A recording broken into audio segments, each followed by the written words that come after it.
यह कहानी 2014 की है, जिसमें एक यूरोपीय रिसर्च इंस्टीट्यूट ने अमेज़न रेन फॉरेस्ट के एक रिमोट हिस्से में एक साइंटिफिक एक्सपेडिशन भेजी थी, जिसका उद्देश्य था एक अनमैप्ड रिवर सिस्टम और उसके आसपास की बायोडायवर्सिटी को स्टडी करना। टीम में 5 लोग थे, 2 हाइड्रोलॉजिस्ट्स, एक वाइल्ड लाइफ बायोलॉजिस्ट, एक नेविगेशन एक्सपर्ट और एक फील्ड टेक्नीशियन। यह मिशन हाई रिस्क कैटेगरी में रखा गया था, क्योंकि उस रीजन में पहले भी कई बार कम्युनिकेशन फेलियर्स और इनकम्प्लीट डेटा रिपोर्ट्स दर्ज हो चुके थे। शुरुआत में सब कुछ नॉर्मल था। टीम ने बेस कैंप सेट किया, रिवर मैपिंग शुरू की और पहले 2 दिनों में काफी डेटा कलेक्ट किया। पानी के सैंपल्स, सॉइल कॉम्पोजिशन और कुछ रेयर प्लांट स्पीसीज रिकॉर्ड की गई। जंगल का एनवायरनमेंट टिपिकल अमेज़न जैसा ही था। ह्यूमिडिटी बहुत ज्यादा, लगातार इंसेक्ट एक्टिविटी और डेंस वेजिटेशन जो सनलाइट को ऑलमोस्ट ब्लॉक कर देता है। लेकिन तीसरे दिन से चीजें सटल तरीके से बदलने लगी। सबसे पहले कम्युनिकेशन सिस्टम में माइनर इंटरफेरेंस आने लगा। जीपीएस रीडिंग्स थोड़ी इनएक्यूरेट हो गई और रिवर मैपिंग सॉफ्टवेयर में स्मॉल इनकंसिस्टेंसीज दिखने लगी। शुरुआत में इसे टेक्निकल ग्लिच माना गया। चौथे दिन टीम ने रिवर के अपस्ट्रीम डायरेक्शन में मूवमेंट किया।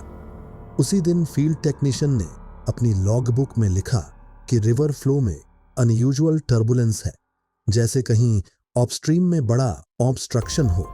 लेकिन सैटेलाइट इमेजरी से कोई क्लियर ब्लॉकेज कंफर्म नहीं हो रहा था। शाम होते होते टीम को पहली बार रियल कंसर्न हुआ। एक बोट एंकर गायब पाया गया और आसपास के मड पैटर्न्स सजेस्ट कर रहे थे कि कुछ हैवी ऑब्जेक्ट हाल ही में उस एरिया से मूव हुआ है। लेकिन वहां किसी लार्ज एनिमल या ह्यूमन एक्टिविटी का कोई सॉलिड प्रूफ नहीं था। 5वें दिन वेदर सडनली चेंज हुआ। हैवी रेनफॉल शुरू हो गई और विजिबिलिटी ड्रास्टिकली रिड्यूस हो गई। अमेज़न रेन फॉरेस्ट के इस हिस्से में वैसे भी रिवर सिस्टम्स अनप्रेडिक्टेबल होते हैं, लेकिन इस बार वाटर लेवल अनयूजुअली फास्ट बढ़ रहा था। उसी रात टीम ने इमरजेंसी शेल्टर बनाया। उस समय रिवर के पास से कुछ मेटालिक लाइक साउंड रिकॉर्ड हुआ, जिसे पहले शायद पानी के फ्लो से जुड़ा माना गया। लेकिन रिकॉर्डिंग में पैटर्न क्लियरली इरेगुलर था, रिपीटिंग इंटरवल्स के साथ, जैसे कोई ऑब्जेक्ट पानी में हिट कर रहा हो। छठे दिन मॉर्निंग में टीम का navigation expert river coordinates verify कर रहा था। तभी उसने नोटिस किया कि प्रीवियसली मार्क्ड सेफ रूट अब कंप्लीटली ऑल्टर हो चुका है। रिवर ने अपना माइनर कोर्स चेंज किया था, जो नॉर्मल सीजनल पैटर्न से मैच नहीं कर रहा था। इसी दिन टीम ने स्प्लिट डिसीजन लिया। 2 लोग अपस्ट्रीम डेटा कलेक्ट करने गए और बाकी बेस पोजीशन पर रहे। यही आखिरी कोऑर्डिनेटेड डिसीजन साबित हुआ। कुछ आवर्स बाद अपस्ट्रीम ग्रुप से कांटेक्ट कंप्लीटली ब्रेक हो गया। रेडियो सिग्नल्स इंटरमिटेंट थे, फिर पूरी तरह बंद हो गए। बेस टीम ने इमरजेंसी प्रोटोकॉल एक्टिवेट किया।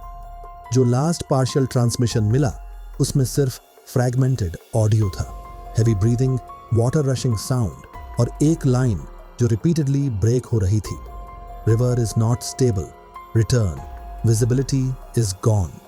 इसके बाद सिग्नल डेड हो गया। 2 दिन बाद रेस्क्यू टीम भेजी गई। एरिया एक्सट्रीमली डिफिकल्ट था, फ्लडेड पाथ्स, अनस्टेबल ग्राउंड और कंटिन्यूअस रेन। सर्च ऑपरेशन में उन्हें कुछ इक्विपमेंट मिला, broken GPS device, partially damaged camera और फील्ड नोट्स। कैमरा फुटेज में लास्ट विजिबल फ्रेम्स में सिर्फ रिवर सरफेस दिख रहा था, जो अनयूजुअली फास्ट फ्लो में था। फिर अचानक कैमरा टिल्ट होता है और फ्रेम ब्लर हो जाता है। कोई क्लियर विजुअल कंफर्मेशन नहीं मिलता कि टीम के साथ क्या हुआ।